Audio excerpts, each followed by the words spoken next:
Welcome to Living in the Miracle Zone, the place to be if you want to live in the flow of synchronicities and miracles in your everyday life. I'm your host, Marcy Shimoff, and I'm a #1 New York Times bestselling author, teacher in The Secret, and the creator of the worldwide program, Your Year of Miracles. And I've spent my life studying happiness and miracles, and in this podcast, we're bringing to you extraordinary miracle stories from around the world that will inspire you. And we're going to share groundbreaking miracle tools that show you how to live your most miraculous life. It is my heartfelt intention that we have a fabulous time together. So welcome to the Miracle Zone.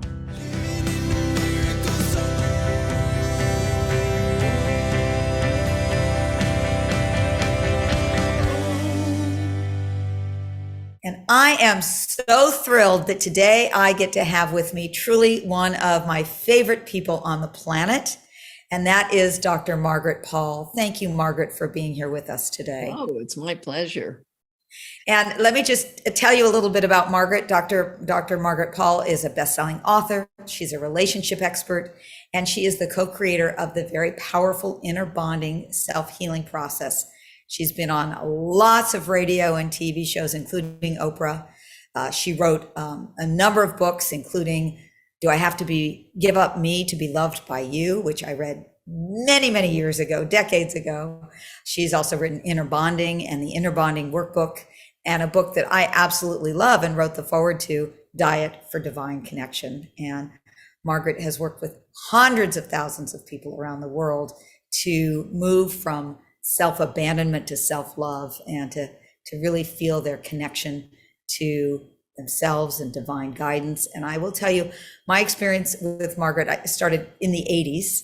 I worked with her as, I think she was my very first therapist when I was living in LA. And then in recent years, I've been working with Margaret for a number of years, and she has so deeply helped me, my relationships, my marriage, my life. And what I love about you, Margaret, is that you have such deep wisdom. I love your brilliance at what you do, and I so deeply appreciate your incredible care. You are one of the truly awakened bright lights on the planet. So thank you so much.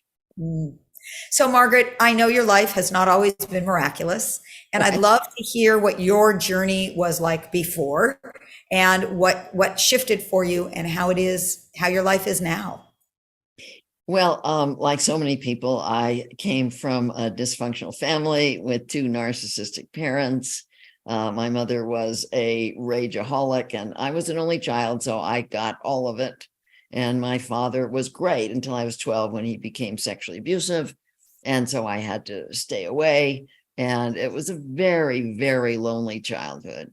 Lots of problems. I got taken to a psychiatrist when I was 5 years old. And oh my God, 5 years old. Wow. I was a wreck. But he did such a poor job that's when I decided that I was going to do what I do now, that I wanted to be a psychologist, because I thought at 5 I could do better than him. And I do better than him. I'm so glad that happened, because he was awful. So I grew up, I got married, I had kids, and I tried so many different forms of therapy. I mean, everything that was out there I tried, but I still felt anxious and insecure, and at times depressed. And I just couldn't figure out what was wrong. And at one point I got very ill. And it was at that time that I started to think, I've been doing traditional psychotherapy for 17 years. I wasn't happy with the outcome. And I wasn't happy with the outcome of my own therapy, of all the different things that I had tried. So I actually started to pray for a teacher or a process or something that would really work. And that's when I met my best friend and co-creator, Dr. Erica Chopich. She had half the process. I had half the process. We put it together, and I started to practice inner bonding. Well, one day I was doing an anger process, letting my soul, my inner child, yell at me She was so mad at me because I was a caretaker. I was taking care of everybody. I was completely ignoring myself and my own needs, taking care of my husband, my kids, my parents, my clients, everybody, my friends, everybody. And I didn't realize that that's why I was sick, because I'd been eating organic since I was in my early 20s, and I couldn't understand, why was I so sick? So she yelled at me and she said, "How sick do I have to make you before you start to pay attention to me? You don't even know I'm here. You don't know I exist. You take care of everybody else, but you're treating me the way mom and dad did, like I don't count. I don't exist. I'm here to serve everybody else." Well, that was a wake-up call, obviously, because I knew that if I didn't start to learn to love myself, I was going to die.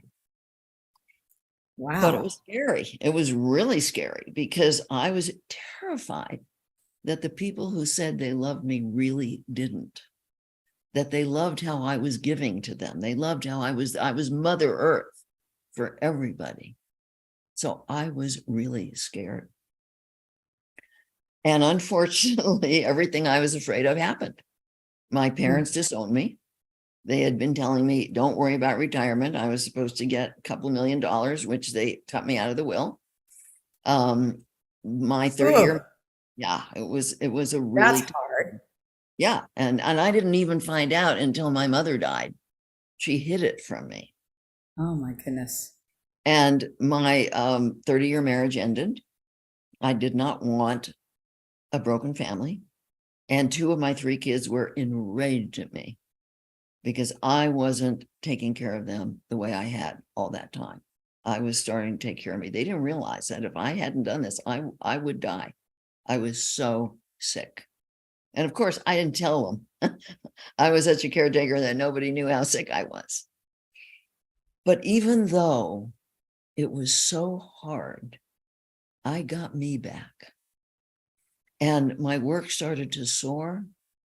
And I developed something that I've been trying to do for years, and that is a spiritual connection, what I now call at-will divine connection, where I can access that anytime I want. I could never do that until I learned to love myself. And Margaret, I know that your life is dramatically different. Yeah. Now that you, even with your marriage dissolving, not getting the inheritance, the challenges with with your kids, how does your life look now that those things fell away? I have the most amazing life. So one of my dreams when I was a kid was to live on a ranch with horses. And an interesting little story is when I was 8, I went to a birthday party with a hand reader. And I said, will I ever live on a ranch with horses? And she said, no. And I was devastated. She was wrong. I live on a 35-acre ranch with horses. And I live with my best friend, Dr. Erica Chopich. We are Golden Girls at this point, which is a great way for older women to live. And I live a great life now. I have wonderful friends. My kids mostly came around, and I love my work. I've been doing it for 54 years and it's great. And I've gotten help from you, which I so appreciate. And life is great.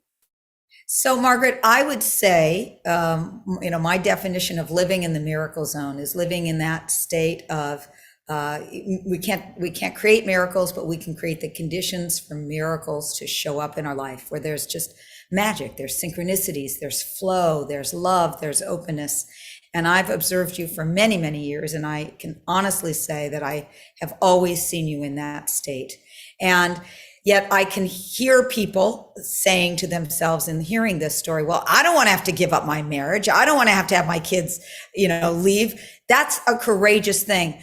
Now, what I know from your work is that doesn't necessarily have to happen, that things line up. So what have you seen happens for people when they start to truly fall in love with themselves? And we're not talking about falling in love with, I like myself because my hair, or I like myself because of whatever. It's that deeper, truer self-love. So what happens? Why is self-love so important for living in the miracle zone?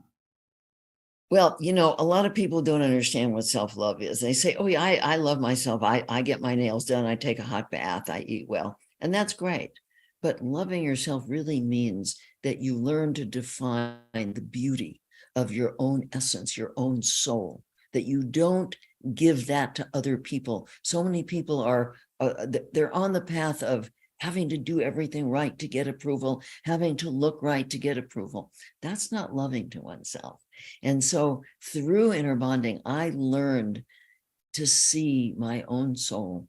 And everybody has such a beautiful, incredible, unique individual soul. And when you see that, and when you value that, that's when you start to feel joy. That's when you start to be able to have that connection to spirit, to yourself, because that soul is spirit. It's the part of spirit in you. And then there's spirit all around you. And I used to feel so alone as an only child. I felt so alone. But when you can connect to yourself and your higher guidance, you're never alone. You never feel that emptiness and that aloneness. And I mean, that in itself is such a miracle. But the real miracle that happened for me was my health, because not only did I get better, but here I am at 83 and I have amazing health. I was 45 when I was on the verge of dying. And now, because of learning to love myself, my health is absolutely extraordinary. My energy is extraordinary. I just have so much joy, so much peace in my life. It's all from learning to love myself. You can't have it any other way. Well, Margaret, I have to say, for those people who are watching the video version of this on YouTube, self-love looks great on you. There is no way on earth that you look anywhere close to 83, and your energy is just so alive and so vital. And so self-love is a great thing. However, this is not something that most people are taught, of course. I mean, and even, I think even when we think we're taught it based conditionally. I love myself because I'm this or that. And you're talking about real, true, unconditional self-love. So, and I agree. Of all the things that I think put us in the miracle zone, I think that is the most important ingredient. So maybe you could share with us how you guide people to experience greater self-love through inner bonding. Yeah. So inner bonding, as you know, is a 6-step process. And the first step is the willingness to feel your feelings, including your painful feelings. All of us grew up with pain. I don't know anybody that didn't have some pain. And when we were little, we weren't capable of handling big pain, especially like the loss of a parent or bullying or big pain like that. And so we learned to disconnect from our body. We learned to dissociate. We learned to go up in our head. And we learned many ways of abandoning ourselves. We learned to ignore our feelings. We learned to judge ourselves. We learned to numb with various addictions.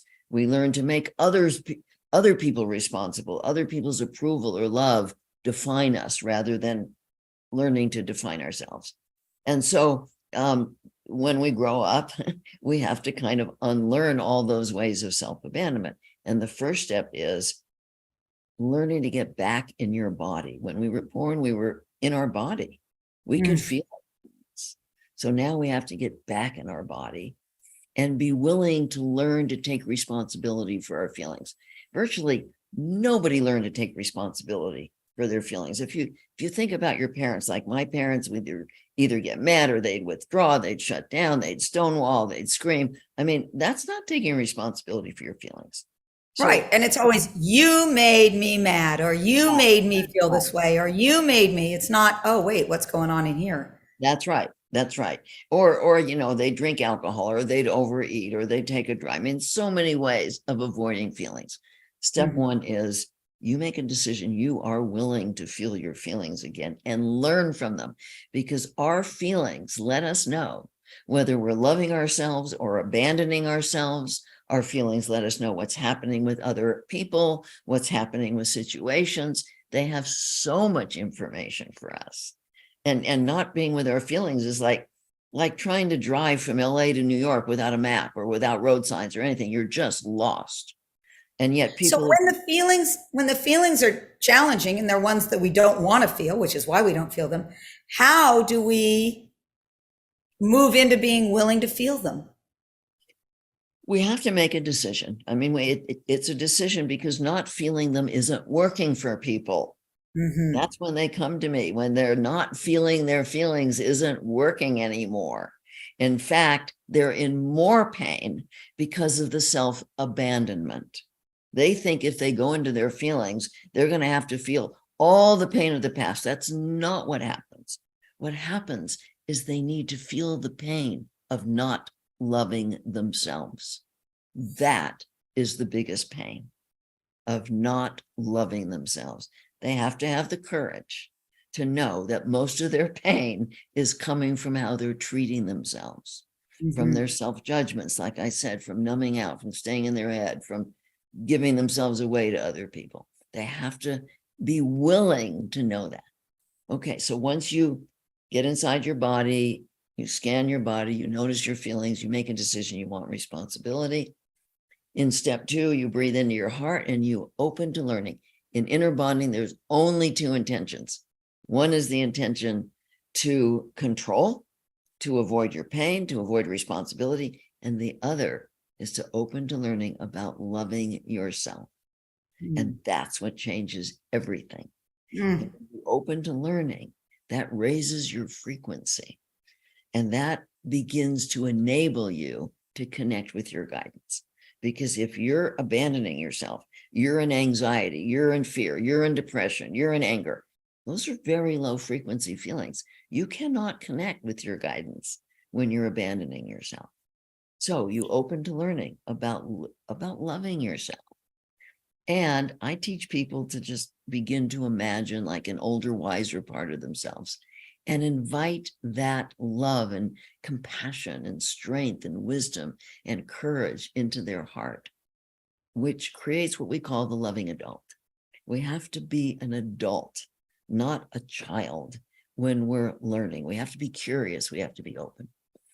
So that's step 2. And step 3 is we go back inside. Let's say when we went inside, we discovered we were filled with anxiety. And we want to know what we're doing to create that. And so we go in and we say, what am I telling you? How am I treating you? What am I doing or not doing? Like we're talking to an inner child or our soul or whatever works for the person. And that most often, what are the answers to that? Yeah. And so often the inner child might say, well, you're ignoring me. Of course I'm anxious. I'm all alone inside, or you're judging me, or you're putting pressure on me. I've got to do it right. I've got to look right. I've got to perform. There's so many things we do that create anxiety or depression. Same thing. You're ignoring me. You're putting pressure on me. Of course I'm anxious. Of course I'm depressed. And I'm angry. I'm angry at you for abandoning me. Most people don't realize that anger is usually a projection onto others of ways that we abandon ourselves. So once we understand how we're treating ourselves, what we're telling ourselves, we go a little deeper because we all have a programmed part of ourselves. Call it the ego, we call it the wounded self, that has so many false beliefs. So let's say we find out that we're anxious because we're judging ourselves as not being good enough. Which common. I have to say, Margaret, isn't that fairly universal, that ultimately that feeling of I'm not good enough? Yes, very, very common feeling. I'm not good enough. So, but it's this ego wounded part of ourselves that's telling this soul, this divine being inside of us, that we're not good enough. No, it's a big lie. And the anxiety is one way that our soul, our inner child, is letting us know that our wounded self is in charge, lying to us, telling us this lie that we're not good enough. So we go a little deeper and we say to that part of ourselves, which can be many different ages, depending on when we learn to do that. Why? What are you trying to control? What are you trying to avoid? What are you protecting against with all this self-judgment? And that wounded part might say, well, if I judge you, I'll get you to do it right. I'll get you to do it perfect. Then we'll be successful. Then people will like us and then we'll be okay. That's very common false belief about self-judgment. Just So doesn't then happen. what do we do? What do we do with when we find out what that judgment is? Okay. So then in step 4, we open to learning with our higher guidance and we say, is it true that I'm not good enough? Is it true that I can control how people feel about me? Is it true that if only I look right and I do everything right and I'm perfect, I can control other people? Is it true that other people have the authority to define my self-worth? There's a lot of beliefs there. And when you're open to learning with your guidance, you start to receive information. It may be in words, it may be in pictures, it may be in feelings, but spirit finds a way to communicate with us when we're open to learning and we're eating well, because it's about frequency. And so if you're eating a lot of junk, and that keeps your frequency low too. And so we're asking spirit 2 questions. What is the truth about these false beliefs? And what is loving to me? Because we have no role models.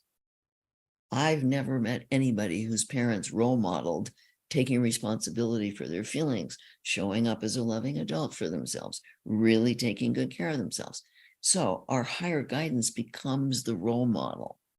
And we ask, what is loving? Now, when you first start this, you might not hear much.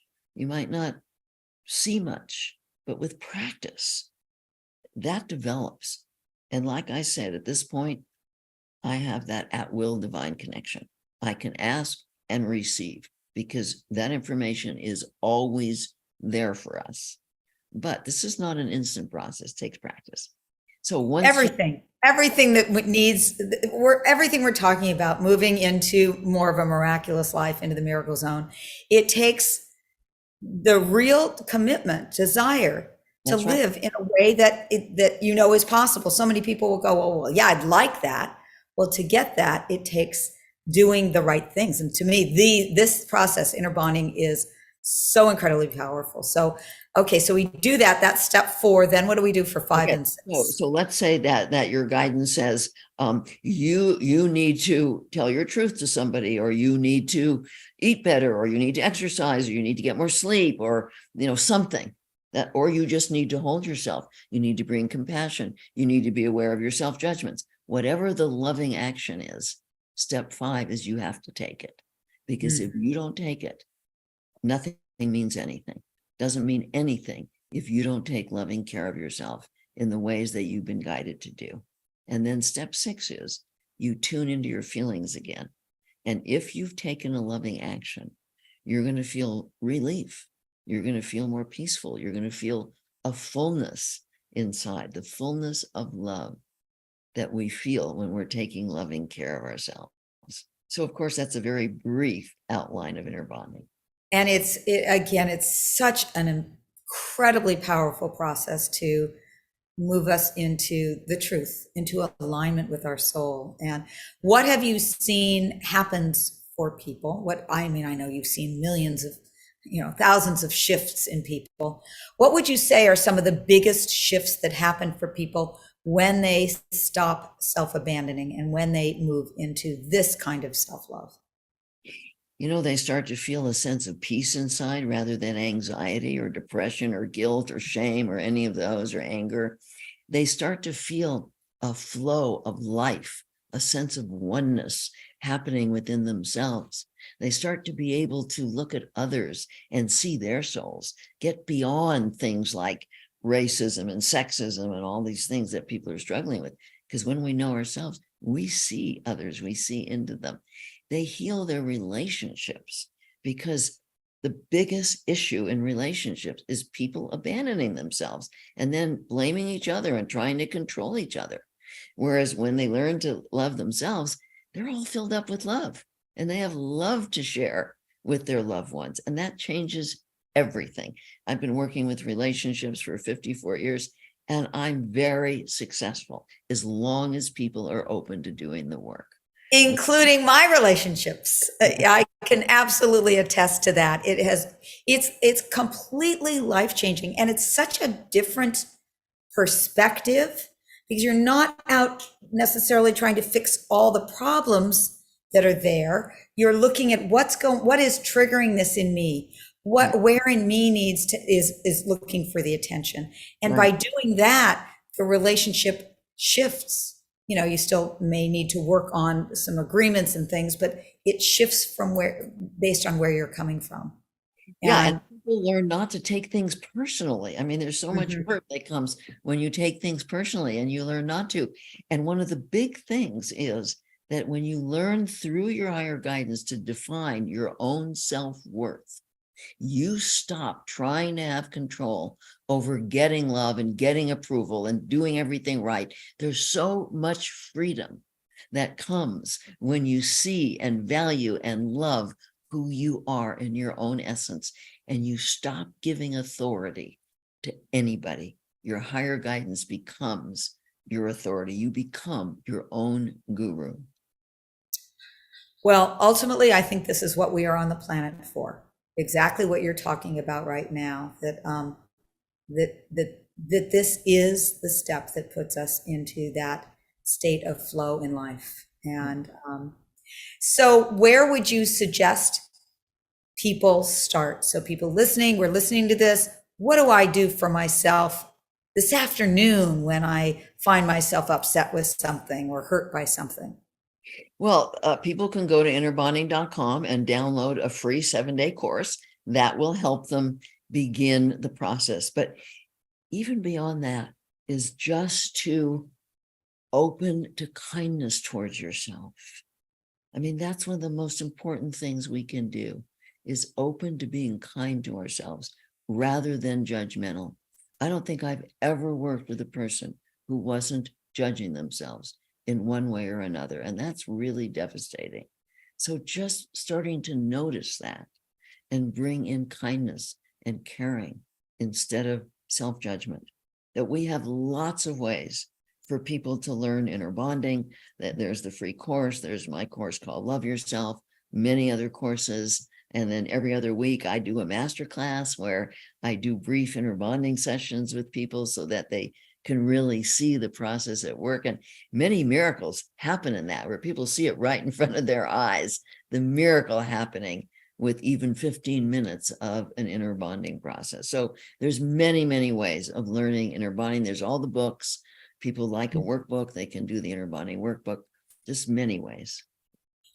And Margaret, I know that ultimately your intention with all this work is helping heal the individuals, but also how that affects our planet, how That's that right. affects families, how that affects the planet. So maybe you could speak just a bit about your vision of what happens when people really start doing this. Yeah. See, when people stop abandoning themselves and start really seeing who they are and their soul essence, which is incredibly beautiful and wonderful, then they can't hurt each other. You can't hurt somebody when you see your own essence, because you know that that person also has an incredibly beautiful, wonderful essence, and you start to be able to see that. You can't hurt somebody. And so there would be so much less violence on the planet if people learn this, and towards the planet itself. I mean, there's so much violence towards the planet. If people were really doing this work, they would want to support the health of the planet. They would be completely different parents, because they would be role modeling personal responsibility for their kids. Their kids would automatically learn it just by absorbing it and seeing their parents take responsibility. I'm hoping to bring it into schools. I mean, just imagine the changes in our planet if people really learn to fill themselves up with love to share, rather than trying to have control over getting love and getting approval. We wouldn't have racism. We wouldn't have misogyny. We wouldn't have all the crazy things that are going on the planet. We wouldn't have the climate change that's happening. None of it, because all of that comes from the wounded self. All of that comes from fear and greed, which when you're operating in your heart and you're connected to your higher guidance, you don't operate that way. So it would be planet changing for everyone. Well, I say big yes to that, and I know we all do. I mean, that is really those are the kind of changes we really want to see, need to see in this world. And I so appreciate that you have developed this process that really creates the shifts and very quickly for people. So Margaret, thank you so much. Is there any last minute words you have for us before we say goodbye today? Just that anybody who truly wants to learn to love themselves can. This is a 6-step pathway. It's not hard, but it takes practice. And anybody who wants to do that can learn it. Thank you, Margaret. Well, I am so grateful for you in my life. I'm so grateful for all that you've done for me and for sharing with everybody today about this wonderful process to really put us in the miracle zone. And so again, you can go to innerbonding.com to find out more about Margaret. And I want to thank you for listening today. I hope that you are feeling inspired and uplifted and more in the miracle zone after our time together. If you enjoyed this episode, we so appreciate your 5-star ratings and your reviews. And please share the Miracle Zone love with your friends and your family. And this episode, I think, can help so many families and relationships, as Margaret said. Also, if you're ready to live more in the Miracle Zone, you can start by taking our free 2-minute quiz to find out what your miracle superpower is. Just go to miraclequiz.com. And remember that your life of miracles is waiting for you. It is your birthright. And simply by listening to this podcast, you are taking a step forward into the miracle zone. Enjoy.